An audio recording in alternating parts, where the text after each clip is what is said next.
बताई होगी AC DC की, याद आ रहा है? Yes sir. स्टार्ट करें बच्चों आगे। तो देखो बच्चे एक्चुअली क्या होता है कि मैंने आपको बताया था कि एसी को प्रेफर क्यों किया गया डीसी के अगेंस्ट। क्यों बताओ बच्चे, कोई बच्चा बताएगा हमने एसी क्यों प्रेफर किया गया डीसी के अगेंस्ट? सर क्योंकि ट्रांसमिशन में एसी कम एनर्जी खाता है। ट्रांसमिशन में एनर्जी लॉसेस एसी में कम होते हैं क्योंकि एसी में ट्रांसफॉर्मर्स यूज करके एनर्जी लॉसेस को मिनिमाइज किया जा सकता है। डीसी में ऐसा नहीं होता है। एक्चुअली क्या होता है कि एसी के कुछ फायदे भी हैं और कुछ नुकसान भी हैं। तो क्या फायदे क्या नुकसान है? एक तो जनरेशन ऑफ एसी चीपर होता है। बच्चे पूछते हैं सर ऐसा क्यों है? एक्चुअली क्या होता है, बच्चे एसी के लिए एसी जनरेटर यूज करते हैं, डीसी के लिए डीसी जनरेटर यूज करते हैं। जनरेटर का कंस्ट्रक्शन डीसी का महंगा पड़ता है, एसी का सस्ता पड़ता है, तो ये थोड़ा सा फर्क हो जाता है। एसी जनरेशन थोड़ा चीप पड़ता है। AC machines are simple, robust and do not require much attention for their repairs. AC machines में आप ये तो आप समझ ही गए होंगे कि ज़्यादा रिपेयर वगैरह वर्क रिक्वायरमेंट नहीं होता है और wide range of voltage are obtained by use of transformer. Actually AC में हमने आपको बताया था पावर होता है वोल्टेज इनटू करंट, तो वोल्टेज को हम चेंज कर सकते हैं, बड़ा घटा सकते हैं, तो अलग अलग रेंज की वोल्टेजेस यूज कर सकते हैं। ठीक है, नेक्स्ट क्या है?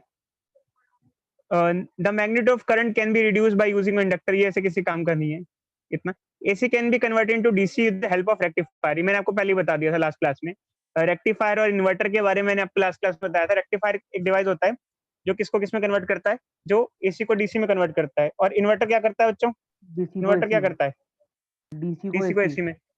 हाँ, तो एक्चुअली क्या है कि एसी को हम इजिली कन्वर्ट कर सकते हैं विद हेल्प ऑफ रेक्टिफायर। ठीक है। When AC is supplied at high voltage in long distance transmission, the loss are small in comparison to DC transmission. तो एनर्जी लॉस के बारे में भी बच्चों ने मेंशन किया है। अब क्या बच्चों, कुछ डिसएडवांटेजेस होते हैं एसी के, एडवांटेज भी होते हैं डिसएडवांटेज भी होते हैं। डिसएडवांटेज क्या होते हैं? एक्चुअली क्या है कि एसी थोड़ा सा डेंजरस होता है टू यूज और बेटर इंस्टॉलेशन रिक्वायर होती है एसी में। एक्चुअली क्या था, जब वॉर ऑफ करंट चल रही थी तो टेस्ला और मैंने आपको बताया था एडिसन के बीच में ये था कि कौन सा करंट चूज करना बेटर है। तो टेस्ला ने कहा एसी और एडिसन ने कहा डीसी। एक बार टेस्ला को बदनाम करने के लिए एडिसन ने एक बंदे को जानबूझ के करंट लगवा दिया था एसी और उसको मरवा दिया था। तो वो बंदा मर गया, तो उसने दिखाया गया कि एसी करंट से इंसान मर सकता है। एक्चुअली सही में ऐसा है कि एसी करंट ज्यादा डेंजरस होता है डीसी से, बट फिर भी हम इसे यूज करते हैं, ये हमारी मजबूरी है। क्योंकि एसी और डीसी में फर्क होता है, एसी अट्रैक्ट कर लेता है, खींच लेता है, चिपका देता है, जबकि डीसी रिपेल करता है शॉक के टाइम पे। समझे बच्चों?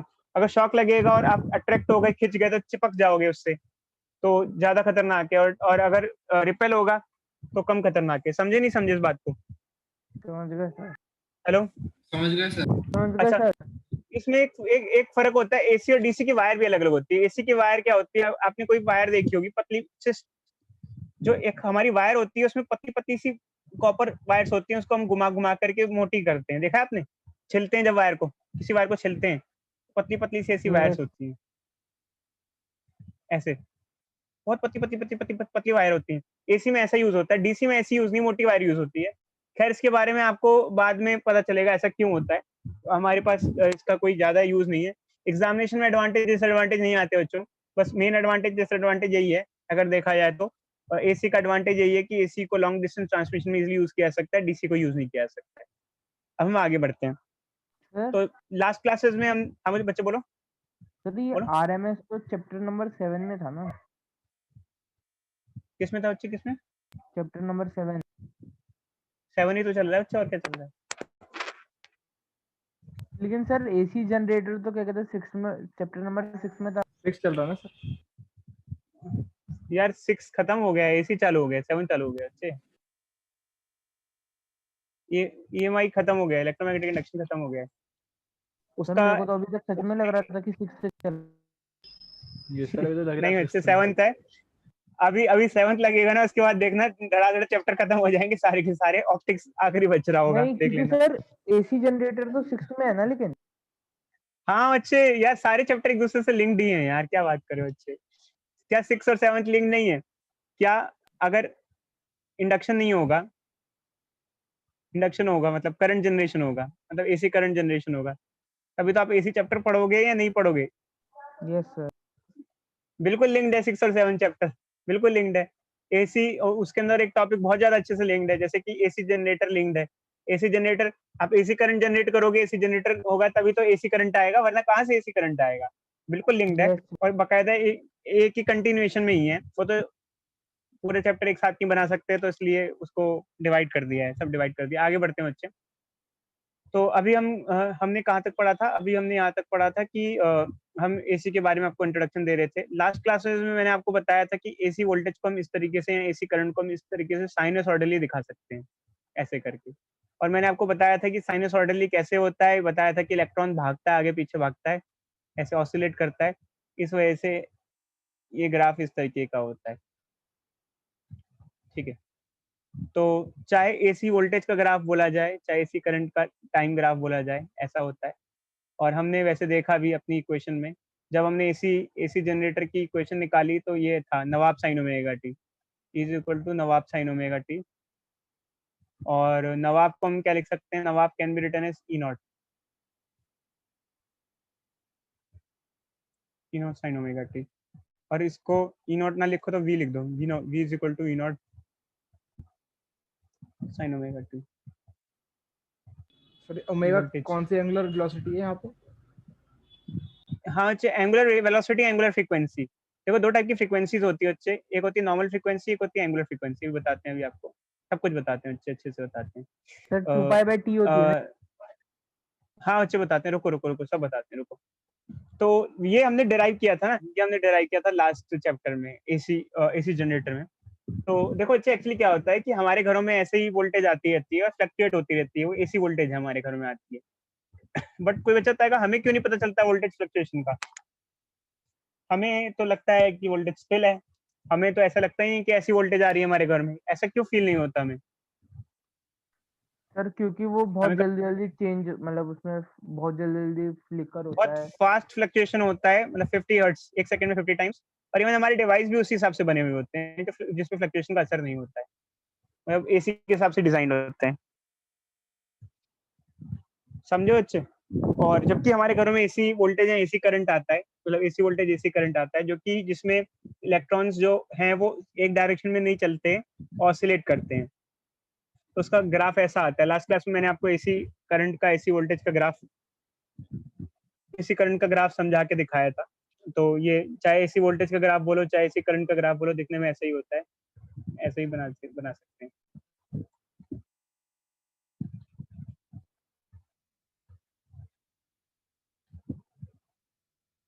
ऐसा समझे नहीं समझे बच्चों? चलो, अब बात ये आई बच्चों कि हमारे घरों में जो एसी करंट आ रहा है वो फ्लक्चुएटिंग है, तो ठीक है। इसमें हम एक टर्म यूज करते हैं, पीक वैल्यू। पीक वैल्यू क्या होती है? मैक्सिमम वैल्यू, जितना मैक्सिमम करंट जा रहा होगा उसको पीक वैल्यू कहेंगे। ये मैक्सिमम करंट जो जा रहा है, इसे क्या कहेंगे? Peak value. जैसे अगर करंट की इक्वेशन बोली जाए तो हमारे घरों में करंट की इक्वेशन क्या होगी? I naught sine omega T. I naught क्या है? पीक वैल्यू है इसमें से, इस इक्वेशन में, पीक वैल्यू ऑफ करंट। अब ये इक्वेशन क्या बता रही है? ये इक्वेशन साइन इक्वेशन है, ये बता रही है कि टाइम के साथ करंट का फ्लक्चुएशन कंटिन्यूसली हो रहा है। जैसे कि हमको भी पता दिख ही रहा है कि here the current is varying with respect to time continuously, ये तो हम जानते हैं, हमने देख ही लिया है।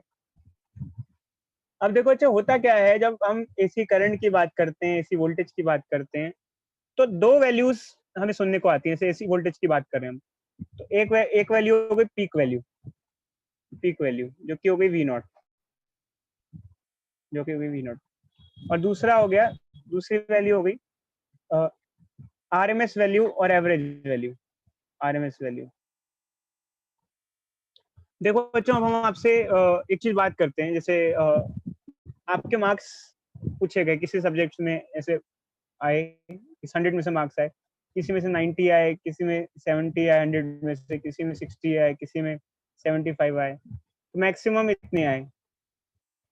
बट हम मैक्सिमम से ये नहीं पता लगा सकते कि आप कितना आपका परफॉर्मेंस रहा। हमको क्या करना पड़ता है बच्चे? परफॉर्मेंस, ओवरऑल परफॉर्मेंस निकालने के लिए क्या करना पड़ता है? एवरेज। एवरेज निकालना पड़ता है। देखो अच्छे, अब एवरेज तो एक तरीके का सबको ऐड करके डिवाइड कर देना नंबर ऑफ टर्न से, तो परसेंटेज एवरेज हो गया, निकालना उसको एवरेज कहते हैं, एवरेज। अब एक्चुअली क्या होता है बच्चों, जैसे कई सारे मेथड हैं हम लोग यूज करते हैं आमतौर पे सेंट्रल टेंडेंसी मेजर करने के। एक होता है मीन, एक होता है मोड, एक होता है मीडियन, ये सारे मेथड्स होते हैं सेंट्रल टेंडेंसी निकालने के लिए। अभी सेंट्रल टेंडेंसी क्या होता है, देखो जैसे मी एवरेज होगा, यहाँ पे हमने क्या किया, आपको ओवरऑल परफॉर्मेंस जानने के लिए आपका एवरेज निकाल लिया, तो उससे हमें आइडिया रहेगा कि आप कितने, कैसे आपका परफॉर्मेंस कैसा रहा। तो आमतौर पर सेंट्रल टेंडेंसी हम मेजर करते हैं तो मीन मोड मीडियन ये यूज करते हैं। मीन मोड मीडियन क्या होता है बच्चों, आप लोगों ने पढ़ा था कि सबका ऐड करके अगर डिवाइड कर दो एन नंबर से तो मीन आ जाता है। जो मोस्ट रिपीटेड होता है उसको मीडियन मोड कहते हैं, और जो सेंट्रल वैल्यू पड़ती है उसको मीडियन कहते हैं। तो कोई बच्चा बताएगा कि मीन मोड मीडियन में फर्क क्या होता है, क्यों तीन चीजें आई, मीन काफी नहीं था क्या, क्या मीन काफी नहीं है, सफिशिएंट नहीं है, मोड मीडियन इनकी जरूरत क्यों पड़ी? सबसे पहले कोई बच्चा बताएगा इस चीज के बारे में। आप लोगों ने मीन मोड मीडियन पढ़ा होगा, मीन मोड मीडियन मैथ्स में, तो क्या ऐसा क्या है कि तीनों को अलग अलग डिफाइन किया गया, क्या मीन काफी नहीं है? सर तीनों के कैलकुलेशंस के लिए पर्सपेक्टिव अलग है ना। हाँ अच्छा, बोलो बोलो। सर तीनों के पर्सपेक्टिव अलग है। मीन होता है एवरेज निकालने के लिए, मोड कि मतलब कोई गिवन आपको सीक्वेंस है उसमें सबसे ज्यादा नंबर कौन सा मतलब कौन सा नंबर सबसे ज्यादा बार रिपीट हो रहा है। और मीडियन मतलब किसी चीज अच्छा की अच्छा, एक काम मिड करते वैल्यू। हैं, देखो देखो देखो, एक्चुअली मीन मोड मीडियन जो भी हो रियल लाइफ में डाटा सेट पे यूज होता है, डाटा सेट ऑफ डाटा पे यूज होता है। अच्छा मुझे एक चीज बता सकते हो, कोई एक एग्जांपल दे सकते हो जहां मीन यूज करें ज्यादा बेटर रहेगा, कोई एग्जांपल दो जहां मोड यूज करें तो ज्यादा बेटर रहेगा, कोई एग्जांपल दो जहां मीडियन यूज करें तो ज्यादा बेटर रहेगा। सर मीन क्रिकेट मोड में, क्रिकेट में रन्स के लिए। रन रेट, हाँ अच्छा, रन वेरी गुड। रेट के लिए। रन रेट के लिए, जैसे एक मान लो प्लेयर है तो कैसा खेलता है भाई, हर मैच में कितने रन बना सकता है, तो सारे मैच का लेके मीन लगा लिया, वेरी गुड। चलो मीन वहां यूज कर लिया, स्ट्राइक और रेट। बताओ मोड का यूज करो, मोड का यूज करोगे? जैसे प्लेयर की टेंडेंसी देखने की, कौन कितने मैच में बढ़िया खेला। हाँ चेक कर सकते हो, और थोड़ा सा और स्पेसिफिक हो बताओ, और स्पेसिफिक जैसे मोड, हाँ जैसे किसी एक सीरीज में किसी की फॉर्म पता करने के लिए आप मोड यूज कर सकते हो, समझे? जैसे यस सर। है, बट ठीक नहीं, मोड इसे मोड नहीं कह सकते। चलो और कोई बच्चा होता है, कोई एग्जांपल देगा मोड मोड का?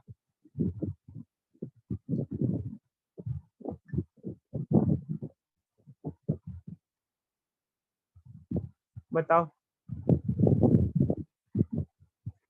सर कंट्री की एवरेज वो निकालने के लिए कि जैसे कितना एवरेज इनकम निकालने के लिए कि। नहीं नहीं बच्चे, मोड मीन हो नहीं। जाएगा। अच्छा, मोड एक तरीके से पॉलिटिक्स में भी यूज होता है, बता सकते हो कैसे? कोई पार्टी कब जीतती है?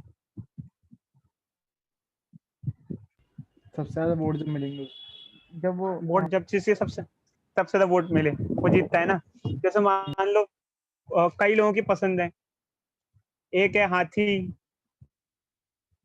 सिंबल चुनाव का, एक है घोड़ा, कमल। नहीं एक है गधा, और एक है बैल, तीन सिंबल है। तो इस पे लालटेन। 10 वोट है, इस पे 3 वोट है, इस पे 1 वोट है, कौन जीतेगा? हाथी। तो मोड वहां यूज हो गया इलेक्शन में, देखो समझे इस बात को? Yes sir. और मीडियन कहाँ यूज हुआ बताओ? मीडियन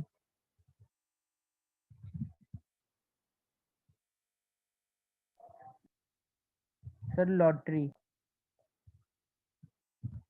नहीं बच्चे, खैर चलो, मतलब आपको ये समझ में आ रहा मीडियन होगा तो कि कहीं पे भी मैं यूज बता हो सकता हूँ सकता है। कैसे, जैसे सर मिड वैल्यू निकालनी है ना किसी चीज की कि मतलब बीच में कौन सी वैल्यू है, बहुत जगह यूज हो सकता है सर। जैसे जैसे जैसे जैसे किसी लॉटरी में देख लो सर, कोई भी वैल्यू देनी है तो मीडियन वाली मतलब मिड वाली वैल्यू दे दी, मीडियन निकाल नहीं लिया। नहीं यार, लॉटरी का तो मुझे समझ में नहीं आया, अच्छी मैंने लॉटरी खेली नहीं आज तक, बट खैर कोई नहीं। अच्छा आपको समझ में आ गया होगा एक चीज कि मीन मोड मीडियन यूज होते हैं, अलग अलग काम के लिए यूज होते हैं। खैर ये सेंट्रल टेंडेंसी है। एक और चीज होती है जिसे कहते हैं आरएमएस, रूट मीन स्क्वायर, ये भी मीन मोड मीडियन की ही कैटेगरी में आता है। ये भी एक काइंड ऑफ एवरेज ही होती है, काइंड ऑफ एवरेज। एवरेज नहीं होती, देखो एवरेज जो होती है एक्चुअली वो मीन होती है। अगर सिंपली हम बोले एवरेज तो मीन के लिए यूज होता है। काइंड ऑफ एवरेज मतलब कि कुछ इसी तरीके से, सेंट्रल टेंडेंसी मेजरमेंट के लिए। सेंट्रल टेंडेंसी मतलब कि इफेक्टिव वैल्यू के लिए। तो एक्चुअली क्या है, जैसे यहाँ पर आप देख रहे हो, आपके सामने ये वोल्टेज है, ये बढ़ घट रही है। जैसे हमारे हमारे घरों में जो वोल्टेज आती है, देखो अच्छे, हमारे घरों में जो सप्लाई आती है उसका कोई मुझे कहे कि ग्राफ ड्रॉ करके दिखाए, तो ये हमारे घरों की वोल्टेज में ड्रॉ करके दिखाता हूँ।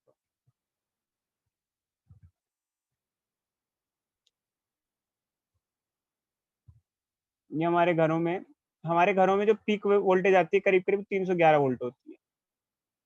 मतलब बढ़ती घटती रहती है वोल्टेज, या करंट बढ़ता घटता रहता है। अच्छा, इसका पीक वोल्टेज 311, इसका मतलब कि 311 ही वोल्टेज आती है या कम ज्यादा होती रहती है, 0 से 311 फिर 311 से कम। तो अब चक्कर क्या होता है, अच्छा एक हो गई पीक वोल्टेज, जैसे हमारे घरों में पीक वोल्टेज आ गई 311। बट क्या इफेक्टिव वोल्टेज भी यही है या इफेक्टिव वोल्टेज कम है? कम है सर, 220 वोल्ट। देखो अच्छे, 311 तो मैक्सिमम वैल्यू है, हमारे घरों में इफेक्टिव वैल्यू या आरएमएस वैल्यू है 220 वोल्ट। आपने देखा होगा जितने भी डिवाइस हैं, चार्जर वार्जर, उस पर लिखा होता है 220 वोल्ट पे यूज होता है, 220 वोल्ट, 220 वोल्ट, हर जगह पड़ा होगा 220, 220 वोल्ट लिखा रहता है। एक्चुअली क्या होता है, हमारे घरों में जो वोल्टेज आती है वो 220 वोल्ट आती है। 220 वोल्ट मतलब कि एक्चुअली क्या है कि एक काइंड ऑफ एवरेज वोल्टेज, मतलब ये वैल्यू है। आप देखो वोल्टेज बढ़ रही है, 0 से बढ़ के 311 जा रही है, फिर कम हो रही है, फ्लक्चुएशन शो कर रही है कंटिन्यूसली। बट इसकी इफेक्टिव वैल्यू करीब करीब कितनी बैठ रही है, इसकी एवरेज या इफेक्टिव वैल्यू बैठ रही है करीब करीब 220 वोल्ट। समझे या नहीं समझे इस बात को? हेलो, हेलो, हेलो भाई, समझे नहीं समझे? समझ गए सर। बढ़ घट रही है but effective value, average, kind of average value जो है वो 220 वोल्ट है। अगर मैं कहूँ कि इंडिया में 220 वोल्ट आ रही है, तो आप मान सकते हैं एवरेजली वोल्टेज अगर कांस्टेंट होती तो 220 के बराबर होती। कांस्टेंट तो नहीं है ना, वो 0 से 311 जा रही है, फिर 0 जा रही है, फिर अपोजिट डायरेक्शन में जा रही है, तो बढ़ घट रही है। बट एवरेज वोल्टेज एक kind of average, but kind of average बोल रहा हूँ, बार बार एवरेज मत बोल लेना गलती से भी। उसको बोलते आरएमएस ही है, इसका नाम आरएमएस ही है, नाम मत चेंज कर देना बच्चे। क्योंकि नाम जो है एक्चुअली आपके घर पे चिंटू पिंटू कुछ भी बुला ले, आपके एग्जाम में नहीं लिख के आ सकते, ध्यान रखना इस चीज को। पता चला बोर्ड की शीट पे लिख के आ गए अपना नाम, तो ये ध्यान रखना बच्चे। यहाँ पर भी उसको हम काइंड ऑफ एवरेज बोल रहे हैं, बट है एवरेज नहीं, उसका नाम है, उसको आरएमएस ही बोलते हैं। तो घरों में आरएमएस वोल्टेज कितनी आती है? 220, समझे? Yes sir. Hello, 220 effective voltage 220 है। अच्छा, एक्चुअली क्या है, जो 311 है उसको 220√2 भी लिख सकते हैं। अभी हम आपको डेरिवेशन बताएंगे कि कैसे निकालते हैं एक्चुअली। एक रिलेशन होता है बच्चों, जो हम डेरिवेशन करेंगे अभी, relation between peak voltage and RMS voltage निकालेंगे। Relation between peak voltage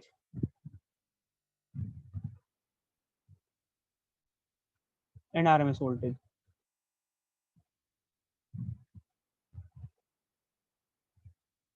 V is equal to V naught sin omega, V RMS is equal to V naught by √2। ये डेरिवेशन हम करेंगे अभी, पहले आपको समझा दें अच्छे से, उसके बाद ये डेरिवेशन बाद में करेंगे।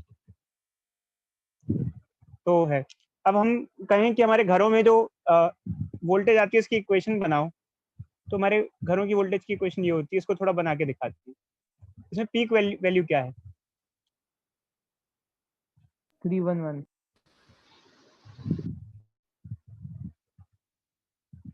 311 या 220√2। साइन की जगह साइन, ओमेगा की जगह क्या होगा? देखो अच्छे, हमारे घरों में जो फ्रीक्वेंसी आती है, हमारे घरों में जो फ्रीक्वेंसी आती है 50 हर्ट्ज आती है। एक्चुअली यहाँ जो ओमेगा है वो फ्रीक्वेंसी नहीं, एंगुलर फ्रीक्वेंसी। एंगुलर फ्रीक्वेंसी होता है 2 पाई न्यू। दो फ्रीक्वेंसीज होती हैं, एक होती है फ्रीक्वेंसी, ये होती है एंगुलर फ्रीक्वेंसी, इसकी यूनिट रेडियन पर सेकंड होती है, और ये वाली फ्रीक्वेंसी इसकी यूनिट हर्ट्ज होती है। तो ये कैसे आया बच्चों, कई बार पूछते हैं बच्चे, तो मैं बताता हूँ। हम लोग अपनी जब 11th क्लास में पढ़ते थे तो एंगुलर स्पीड पढ़ते थे। एंगुलर स्पीड होता है angular distance by time taken, theta by T. एक राउंड में एंगुलर डिस्टेंस होता है 2 पाई और टाइम होता है time period, 2 pi by T. 2 pi by T, 1 by time period frequency होता है, तो 2 पाई न्यू आ जाता है। इसको हम न्यू बोलते हैं, एनयू, न्यू फ्रीक्वेंसी की हर्ट्ज होती है। तो हमारे घरों में अगर 50 हर्ट्ज है तो हमारे घरों में एंगुलर फ्रीक्वेंसी कितनी होगी? हमारे घरों में एंगुलर फ्रीक्वेंसी कितनी हो जाएगी बच्चे? 100 2 पाई इंटू 50, 100 पाई रेडियन पर सेकेंड। तो 100 पाई की वैल्यू पुट कर देंगे तो ये 3.14 इंटू 100 क्या आ जाएगा? 314 रेडियन पर सेकेंड हो जाएगा। पुट कर देते हैं।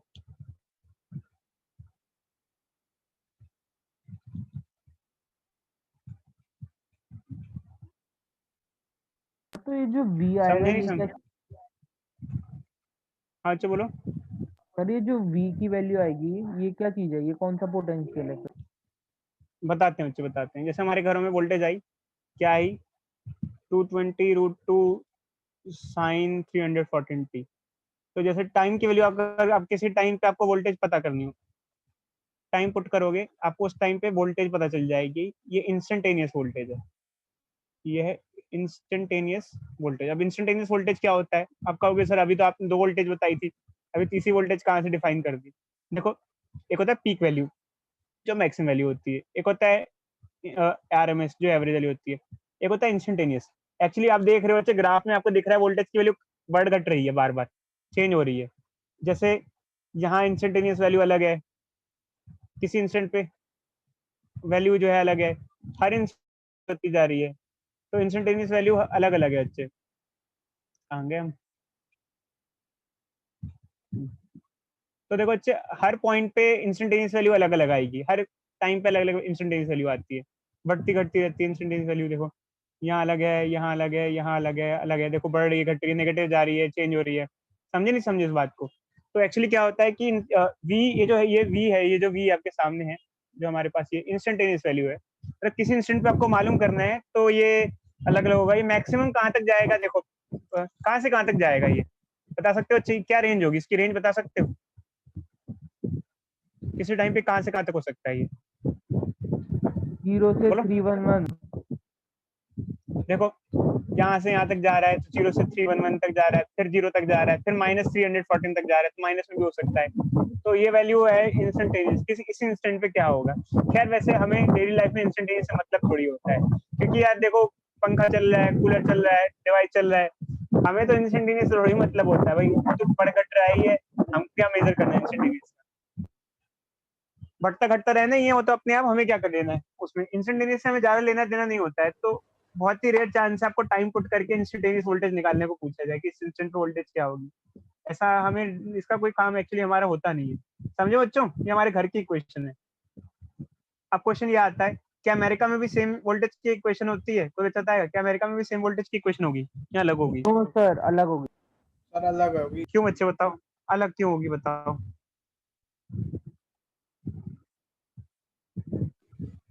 क्यों? सर फ्रिक्वेंसी अलग होगी ना उनकी। सर देखो वन बच्चे, टाइम अमेरिका में दो चीजें अलग है। अमेरिका में 2 चीजें अलग हैं। एक तो अमेरिका में फ्रीक्वेंसी भी अलग है, और एक अमेरिका में पीक वोल्टेज भी अलग है, एवरेज मतलब आरएमएस वैल्यू भी अलग है। अमेरिका में आरएमएस वैल्यू है 110 वोल्ट और फ्रीक्वेंसी है 60 हर्ट्ज। अब कोई बच्चा होता है ऐसा क्यों हुआ भाई, इंडिया में ऐसा, अमेरिका में ऐसा? अलग अलग कंट्री में अलग अलग है, हर कंट्री में अलग अलग है। पाकिस्तान में अलग मिलेगी, अफगानिस्तान में अलग मिलेगी, सर और बहुत कंट्री में, ज्यादातर कंट्री। हाँ अच्छा बताओ। पीक वैल्यू कितनी है सर? पीक वैल्यू वो कर दो, √2 से मल्टीप्लाई कर दो, अच्छे इससे निकाल लो ना, √2 से मल्टीप्लाई कर दो। फॉर्मूला दिया था मैंने आपको, देखो आरएमएस दे दिया तो पीक निकाल सकते हो। हाँ अब सर पहले ये सब छोड़ो, ये बताओ कि अलग अलग क्यों है, इंडिया में अलग क्यों है और अमेरिका में अलग क्यों है? ट्रांसमिशन का तरीका अलग है। सर कंजम्पशन अलग अलग ऐसा है दोनों की। ऐसा क्यों हुआ बताना?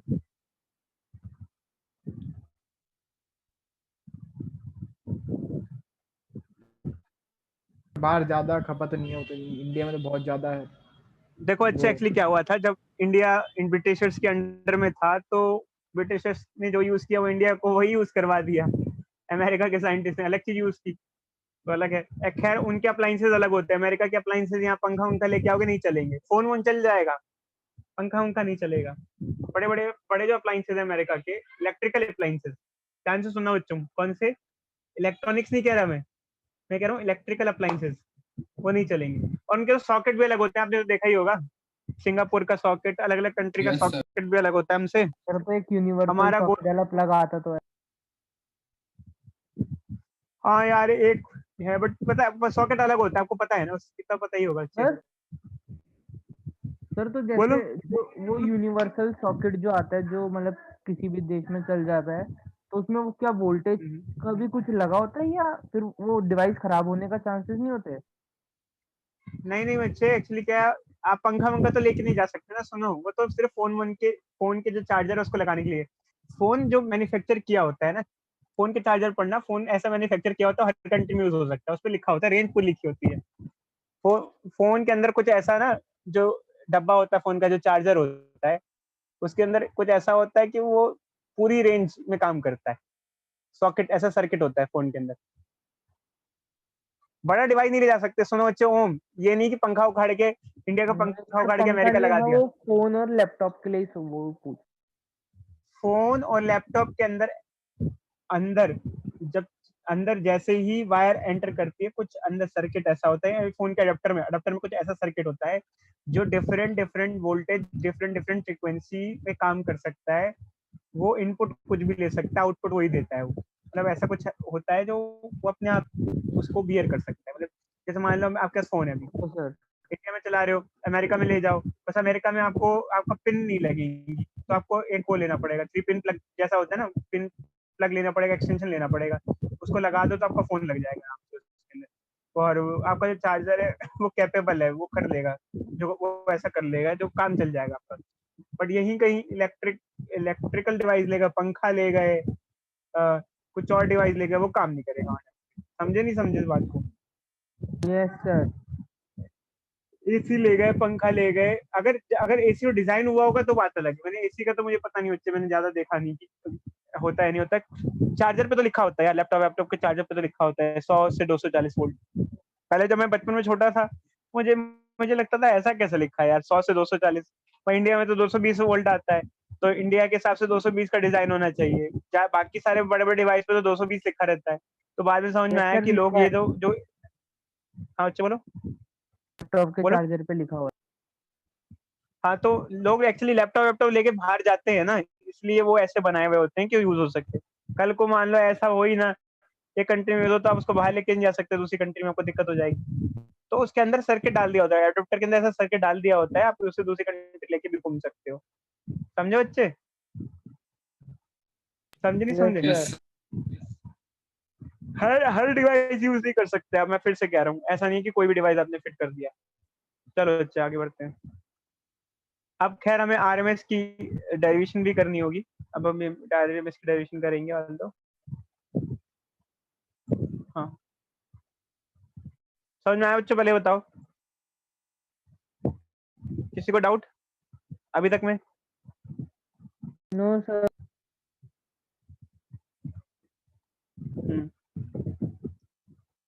क्लास खत्म ही होने वाली है बच्चे, बस एक काम करते हैं, रिजॉइन ही करते हैं। रिजॉइन करो बच्चे।